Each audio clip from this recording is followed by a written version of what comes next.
Hello students, आज हम 11वीं क्लास का सेकंड चैप्टर पढ़ेंगे, अर्थशास्त्र की प्रकृति एवं क्षेत्र।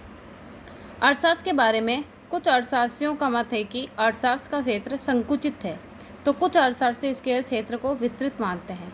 जैसे प्रोफेसर किन्स ने अर्थशास्त्र के क्षेत्र में 3 तत्वों का समावेश किया है।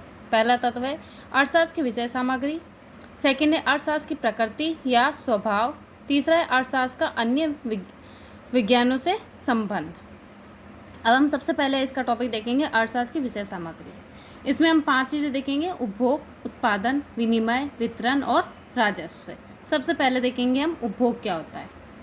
उपभोग वह आर्थिक क्रिया है जिसका संबंध व्यक्तिगत तथा सामूहिक आवश्यकताओं से प्रत्यक्ष संतुष्टि के लिए वस्तुओं एवं सेवाओं की उपयोगिता के उपभोग से है। अर्थात जो भी उपभोग, कौन सी क्रिया आर्थिक क्रिया कहलाती है, जिसका संबंध जो भी व्यक्ति या समूह जो भी आवश्यकताओं के प्रत्यक्ष संतुष्टि के लिए जो वस्तुओं और सेवाओं को उपयोग में लेते हैं, उन्हीं चीज़ों का उपभोग से संबंध रखता है। अर्थात जो भी पैसा कमाने के लिए व्यक्तिगत या सामूहिक रूप से अपनी आवश्यकताओं को पूरा करता है, वही हमारा उपभोग कहलाता है।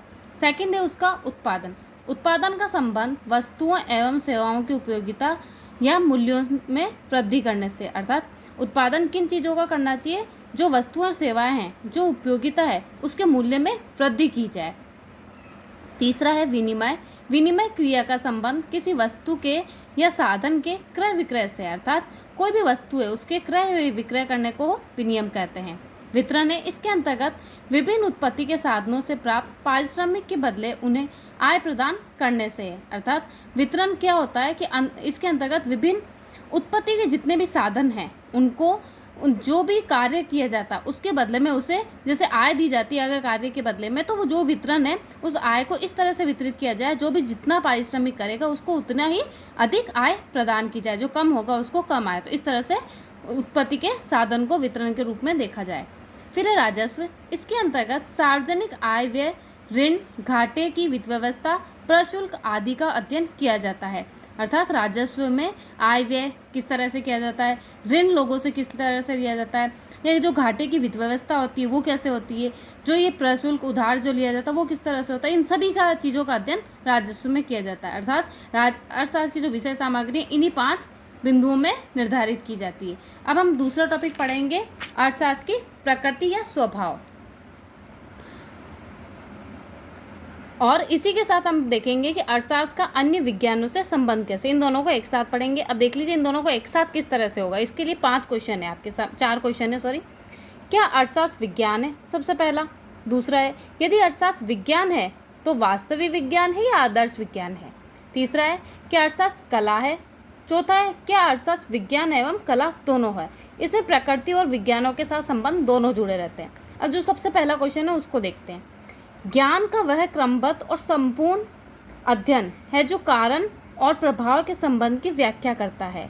विज्ञान किसी भी घटना का वस्तुगत विश्लेषण करता है, उसका क्रमबद्ध अध्ययन करता है। इन्हीं निम्नलिखित तथ्यों के आधार पर यह कहा जाता है कि अर्थशास्त्र क्या है? विज्ञान है। अर्थात जैसे विज्ञान में क्रमबद्ध और संपूर्ण अध्ययन किया जाता है, वैसे ही अर्थशास्त्र में भी इस तरह का अध्ययन किया जाता है।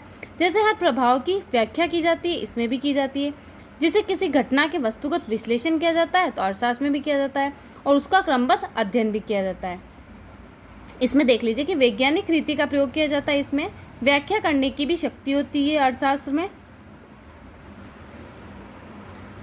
भविष्यवाणी भी करी जाती है, क्रमबद्ध अध्ययन भी किया जाता है, और नियमों की सत्यता भी देखी जाती है। फिर एक कारण और परिणाम का इसमें संबंध भी बताया जाता है। दूसरा है कि वास्तविक विज्ञान या फिर आदर्शात्मक विज्ञान है। तो वास्तविक विज्ञान क्या होता है कि वास्तविक विज्ञान के रूप में अर्थशास्त्र कारणों एवं परिणामों के बीच संबंध को बताता है। यह आर्थिक कार्यों के अच्छाई या बुराई, सही या गलत के संबंध में कुछ भी नहीं कर सकता।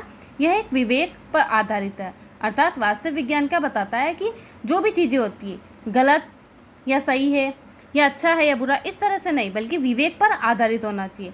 अब आदर्शात्मक विज्ञान क्या होता है कि नीति संबंधी तथ्यों का विवेचना करता है। अर्थात क्या होना चाहिए। आदर्शात्मक विज्ञान के रूप में अर्थशास्त्र आर्थिक घटनाओं एवं कार्यों की अच्छाई तथा बुराई पर प्रकाश डालता है।